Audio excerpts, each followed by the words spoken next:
guys, welcome back to my channel. If you're new here, my name is Anna and I make New York City-based adventure videos spiked with love and positivity. This week, we are no longer in New York City. We are visiting Valencia, Spain. And behind me, you can see the City of Arts and Sciences. This is a really modern complex outside of city center. But I'll also take you to city center and show you some of the things that you can do while you're visiting Valencia. So if you're interested, then please keep watching. The main civil square in Valencia is called Plaza del Ayuntamiento, or Town Hall Square. It's home to many notable buildings and it has a gorgeous fountain in the middle. It's one of Valencia's most famous plazas, surrounded by typical Spanish buildings, palm trees, and flower shops. Many of the buildings in the square date back to the 19th and early 20th centuries. The fountain in the middle is called the Fuente de la Plaza del Ayuntamiento. It's a large, well-known fountain that's surrounded by flower beds. It was built in 1962 to improve the square's appearance for tourists. Town Hall is the seat of the local government in Valencia. Built in the 18th century in the neoclassical architectural style, the building is home to the municipal archives, a museum, and various administrative offices. Visitors can take a free self-guided tour of the building before 3 p.m. The structure is made of two buildings, which were constructed at different times, a school building and then the new facade. This was my favorite building in this square.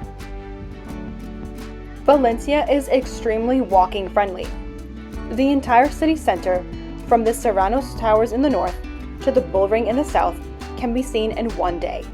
Across from the City Hall, the building which says Correos y Telegraphs on it is the main post office. The Palace of Post and Telegraphs is also called the Post Office Building. Its grand architecture fits in well with the other buildings surrounding the square. Built as a post office headquarters just before 1923, the Central Post Office is an impressive white Baroque building. It showcases Valencian modernism with the eclectic style of official architecture. Atop the building, a metallic tower stands tall, providing access to a spiral staircase that leads to a viewpoint. The large edifice symbolizes the importance of postal and telegraphic communications in the early 20th century.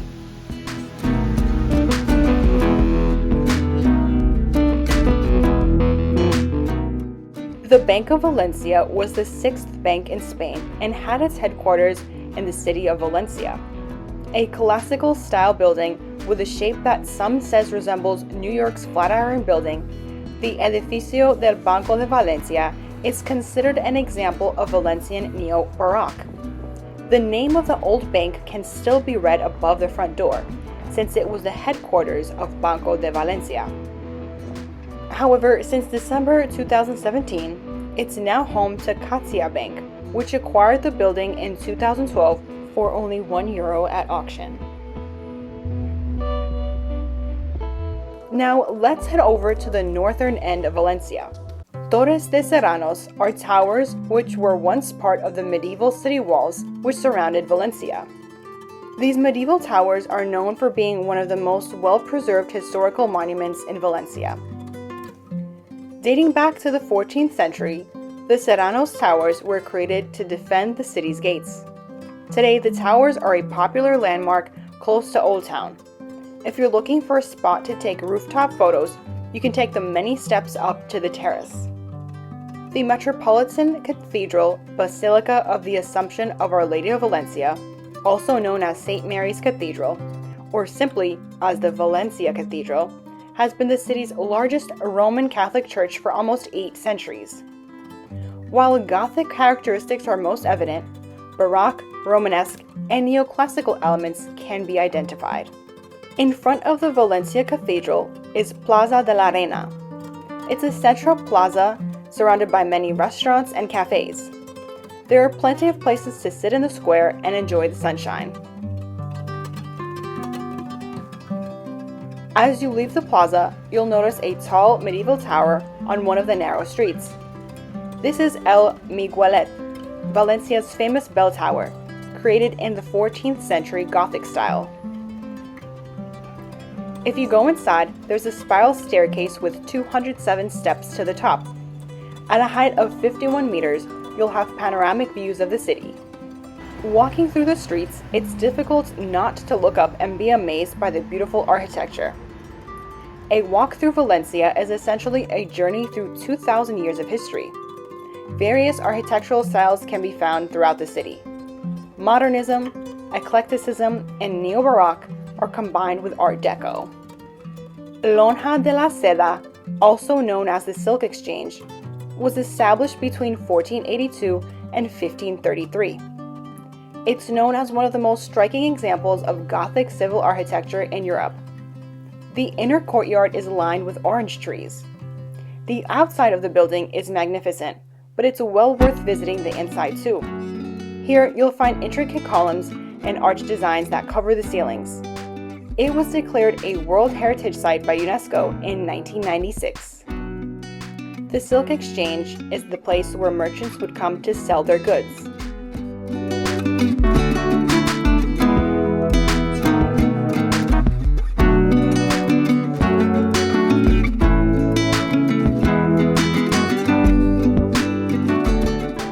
Located close to the Silk Exchange is the Church of the Sacred Heart of Jesus.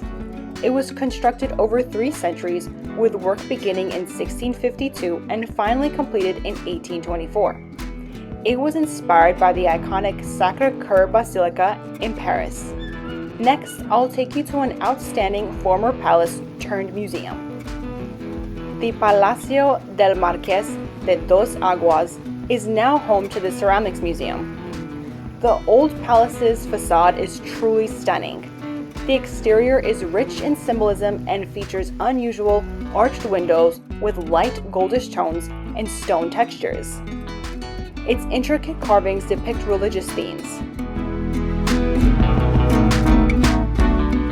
Now let's head over to another must-see in Valencia. The Church of San Nicolás de Bari, also known as the Valencian Sistine Chapel, was erected as a parish church around 1242. It was remodeled in the Gothic style between 1419 and 1455. In the early 1690s, the interior was recoated with Baroque decoration and fresco paintings of scenes of the life of Saint Nicholas and Saint Peter Martyr.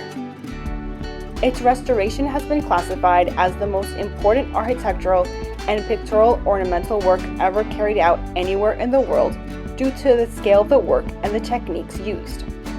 With more than 20,000 square feet of elaborate frescoes adorning its interiors, it's the finest example of a church with a Gothic structure and Baroque decoration found in Valencia.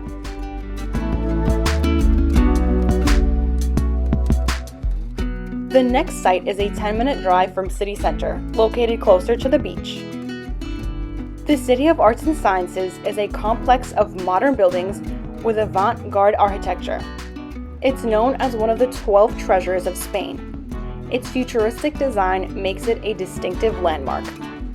It's made up of 6 major elements. The Museo de las Ciencias, also known as the Science Museum, hosts a multitude of interactive activities. The Palau de las Arts is a space dedicated to opera, dance, symphonic concerts, and other musical performances. The Hemispheric, which is an IMAX cinema, where you can watch digital projections, is identified by its dome-like structure. The Umbracle is a beautiful viewpoint with gardens, impressive palm trees, and archways. The Agora is a multifunctional space that holds concerts and various activities such as the staging of congresses, conventions, and performances. It can also be converted into an exhibition area. Today, the Agora hosts the Caxia Forum Valencia, which is a unique project dedicated to the dissemination of knowledge and culture by combining history, art, science, and technology. Finally, the Oceanographic is the largest aquarium in Europe, with more than 20,000 creatures of 650 different species.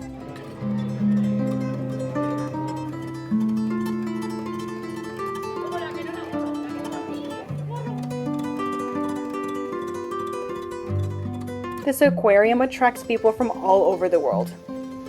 Here you can travel through the longest underwater tunnel in Europe, discover the only beluga whales in Europe, and watch a dolphin show. This is one of the largest dolphinariums in the world, with 26 million cubic meters of water and a depth of 10.5 meters. With a total of 5 pools, this facility can house groups of about 30 dolphins. Now we'll head back to Valencia city center for the next location. Mercado Central, also known as the Central Market, offers some of the best fresh foods in Valencia. If you're looking for a change from local supermarkets, you can head to Mercado Central for fresh fruit and vegetables, meats and cheeses, and much more. The architecture itself features stained glass windows, intricate designs, and a dome-shaped roof. Finally, a trip to Valencia wouldn't be complete without stopping by the Marina and the beach. The Marina is a leisure and cultural space where you can enjoy walking by the sea, eating seafood tapas in the sun, or watching yachts and small boats. Old and new architecture combines well here. The area is sheltered in a climate that makes it possible to sail every day of the year, and as such, sailing is a top activity in the area. There are also options for boat rides where you can enjoy the sunset, food, and partying on board. The beach is a 15-minute drive from Valencia city center. If you're in the area and care for a dip in the Mediterranean waters, you can come here for a swim or just to simply enjoy the boardwalk. Many restaurants can be found in the area. Speaking of food, paella valenciana is traditionally served with rabbit and chicken meat. This paella also had beans and snails. Thank you so much for watching this week's video. I really hope you enjoyed it. If you did, please leave a like, subscribe, turn on that notification bell so you don't miss my videos when they go out on Thursday evenings, and join me on Instagram at Miss Anna Adventures. I'd love to hear from you and know what your favorite things to see and do in Valencia are. Let me know in the comments below, and I'll see you in next week's video. Take care. Bye.